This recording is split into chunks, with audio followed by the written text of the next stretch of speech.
What's your good name? My name is Palomi Pavni Shukla, and I would like to give a small brief introduction of myself.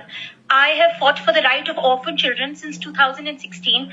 I've written the most extensive book on orphan children called Weakest on Earth, Orphans of India, and I've also got orders from this honorable court. What is your IA number? My IA number is 10296 of 2026.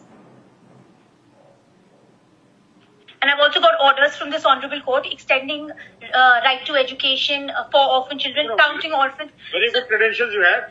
Yes, Your Lordship. So I want to make a very important submission on the behalf of orphan and vulnerable children of India. India has 31 million orphan children, 11 to 18 million children on the streets, and these are UNICEF numbers. Your Lordship, the point is that these children are on the streets and their only protectors, in my experience, in my ground experience, are these street dogs. When I walk away from a railway station or a bus station or even a hospital complex, I walk away slightly more comfortable knowing that the 13-year-old girl who's sleeping on that railway station is protected because she's got a street dog sleeping next to her, that she will not be raped. And Your Lordship, I find it a little, and I'm sorry and I say this very, very humbly, constitutionally inverse that we are talking about spending 20,000 crore for shelters for dogs when 45 districts out of 75 in Uttar Pradesh don't have a single orphanage, when we have more children on the street. This case started with children. So the protection of children inside homes, the rights of children inside homes cannot be more important than the rights of children without homes. That is point one, sir. Lordship, I have 3 points, Lordship, none of them have been made. I have noted I will not go into this, in my notes and in my IA, how these children are protected. Many media cases of these children protected, but a lot of it is not explained in the media because, Your Lordship, these children have no voice and they have no parent but this court. And if this court removes their last line of defense before giving them shelter, then, Your Lordship, these children would have been orphaned twice, once by fate and once by the state and this honorable court.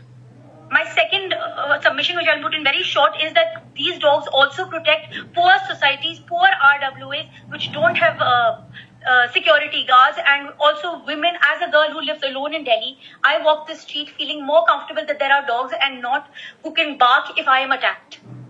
These are my very humble submissions about this.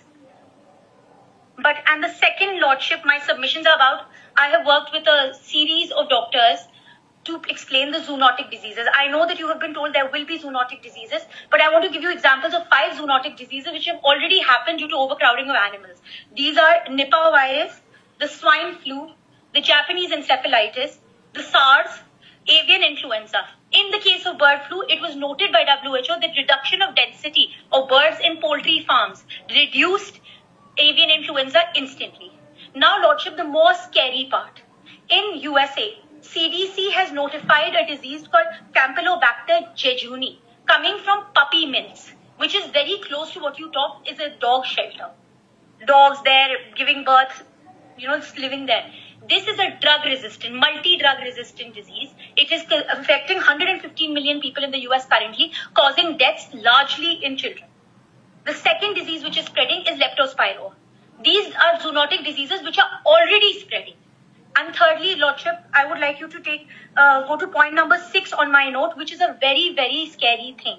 In 1950, Lordship, rabies right now is transmitted through bites. But in 1950, there were 2 recorded cases of rabies becoming a droplet virus. A droplet virus meaning that aerosol transmission, meaning transmission through coughs.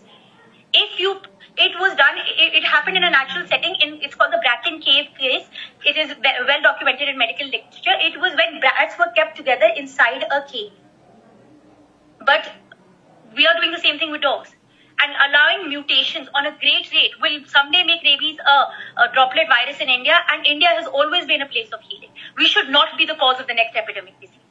Besides that, Your Lordship, I would like you to read point number 8, which is antimicrobial resistance. What happens in shelters, Your Lordship, is when a dog falls sick, many dogs fall sick. So there is an indiscriminate use of antibiotics, of antivirals, of many, many things. And the viruses that mutate out of them are completely drug resistant. So when we are talking about public health and safety, it has to be looked at from a complete angle.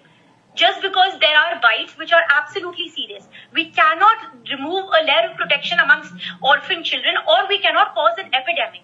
There has to be a complete look. I will be submitting, Your Lordship. I'm working with a lot of epidemiologists to submit a full report on what are the future risks of this. And Lordship, just one point, I have been feeling very bad that RWAs and gated communities with lakhs and crores worth of flats are asking for the state to give more money to make shelters when my children are on the street without any shelters. All about money only. Yes, Your Lordship, but these children need, if children are the cause, Right. Children need to be removed from the streets first, dogs later. Right. We need shelters for children, Your Lordship, please. Thank you, Your Lordship. 3 minutes. Yes. Please, madam. You will please wait. Otherwise